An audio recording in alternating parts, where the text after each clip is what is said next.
एक चैंपियन को चिंता ना कंपटीशन में क्या होगा इसकी, ना ही कंपटीशन के बाद रिजल्ट क्या आएगा इसकी चिंता होती है। ट्रू चैंपियन को हर दिन हर रोज प्रैक्टिस करके आने की चिंता होती है, और ये जितना आसान है उतना मुश्किल भी है। आसान इसलिए क्योंकि हमें बस एक दिन को मैनेज करना होता है, बस आज को, और मुश्किल इस बात को हर रोज याद रखने में है, क्योंकि हमारा एजुकेशन सिस्टम ऐसा ही है। हमें कितना भी मुश्किल या कितना भी आसान कॉन्सेप्ट हो, मगर पढ़ के या सुन के ही समझ में आता है।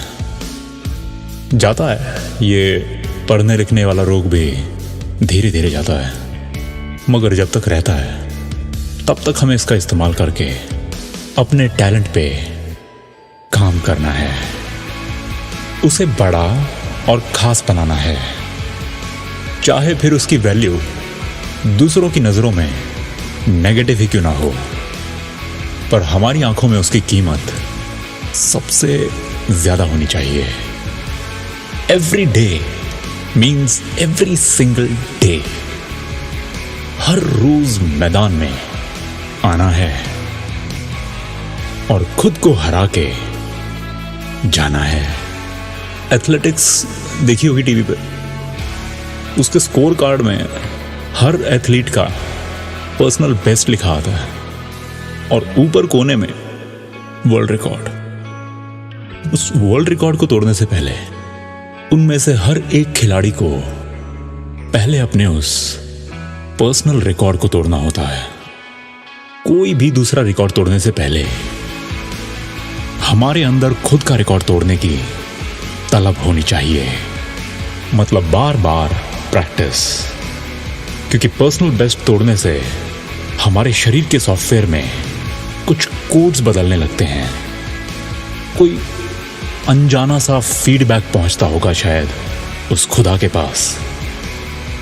हिम्मत का अपडेट, हौसले का अपडेट, नई लुक का अपडेट, नई तनख्वाह, नया हर एक दिन। बार बार की प्रैक्टिस से सही में कुछ बदलाव तो होते हैं। अब ये बदलाव कितने काम आते हैं पता नहीं, पर नए की कुछ बात ही और है। नया कहीं भी लगा दो अच्छा ही लगता है, और लगा के देखो खुद के आगे, तब जाके वो चैंपियन लगता है। चैलेंज, रोज खुद को हराने का हमें चैलेंज खुद को ही देना पड़ेगा, दूसरा कोई और देगा नहीं। और खुद सोच, बैठे बैठे अगर खुदा हमसे मिलने आता तो फिर सबको खुला छोड़ने की जरूरत ही क्या थी। इतनी बड़ी ये दुनिया बनाने की आखिर ऐसी क्या जरूरत आन पड़ी थी। खुदा है पर छुपा हुआ है, उसने तो हमें ढूंढ लिया। अब हमें अपनी डेन दे के आनी पड़ेगी, फिर जाकर कहीं वो धप्पा धुप्पा होगी। और चैंपियंस इस बात को अच्छी तरह जानते हैं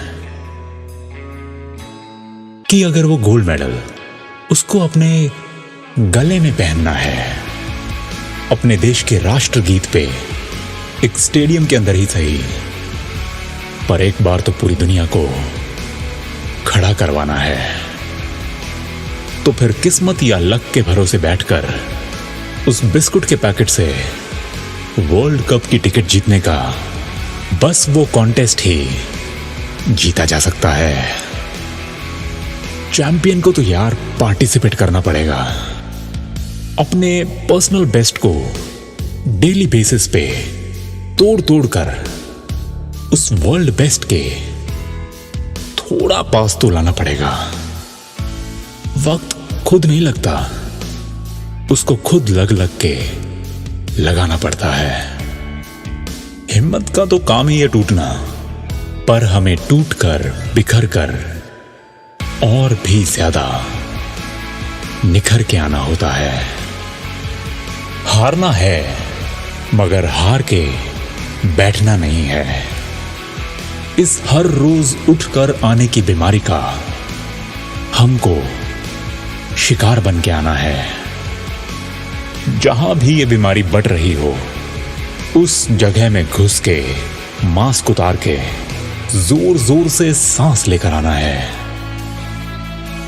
जब हम रोज हार हार के बिना किसी रिजल्ट के 1 या 2 हफ्ते बाद इस पूरे आइडिया को बिल्कुल जड़ से, लाल शाही से खुद के लिए रॉन्ग मतलब गलत प्रूव कर चुके होंगे, उस हिम्मत को दोबारा से लाना थोड़ा मुश्किल तो है ही। इतनी सिंपल बात कि बेटे रोज आना है कोचिंग के लिए, समझाना वाकई में मुश्किल चीज है, पर इसका भी सॉल्यूशन है। सबसे पहले जीतने के लिए मत खड़े हो, खड़े हो, मगर बस जीतने के लिए खड़े मत हो। पहले गिरने के लिए, अलग अलग किस्म की चोट खाने के लिए, लगातार बार बार खुद को हरा हरा के अपनी परफॉर्मेंस को बेटर से बेटर करते जाने के लिए बेशक से पूरी जिंदगी खड़े रहो। गुड से बेटर, बेटर से बेस्ट, अपनी स्टोरी के हर एक दिन को, उस किताब के हर एक पन्ने को अपने मन चाहे रंगों में से सबसे बढ़िया रंग मुझे तो अपने खून का लगता है। सबसे बढ़िया खुशबू अपने पसीने की है और सबसे अच्छा स्वाद पसीने निकालने के थोड़ी देर बाद उस सादे ठंडे पानी का है। मंजिल किसी फॉर्मूले से नहीं, रियलिटी को समझ के पाई जाती है। उस रियलिटी की क्लैरिटी से पाई जाती है। हमारा गोल, हमारा विजन शीशे की तरह साफ होना चाहिए। कब करना है, क्या करना है, कैसे करना है, कितना करना है, जब अभी करना है, ये करना है, ऐसे करना है और इतना करना है में बदल जाएगा। तभी तो चैंपियन को चैंपियन बोला जाएगा।